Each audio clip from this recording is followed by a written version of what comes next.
όσο γεωγραφιά και ξυπνάδα δεν υπάρχει καλύτερος σκύλος σε όλη την περιοχή. Με συγχωρείτε, Νατάλια Στεπάνοβνα, αλλά ξεχνάτε ότι ο σκύλος σας έχει κοντό σαγόνι. Και ένας σκύλος με κοντό σαγόνι δεν είναι ποτέ κατάλληλος για κυνήγι. Έχει κοντό σαγόνι. Πρώτη φορά το ακούω αυτό. Σας βεβαιώνω ότι το κάτω σαγόνι του είναι πιο κοντό από το πάνω. Το μετρήσατε? Μάλιστα. Μπορεί βέβαια να κυνηγήσει ένα λαγό, αλλά να το πιάσει αδύνατο. Πρώτα-πρώτα. Ο Μπούκης μας είναι ένα σκυλί ράτσας. Είναι γιος του Ρούντι και της Τζάκη.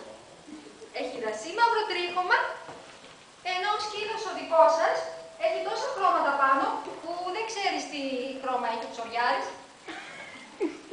Είναι γέρος, κρύβης. Ασκημομούρικο. Σαν αυτά του δρόμου. Γέρικο!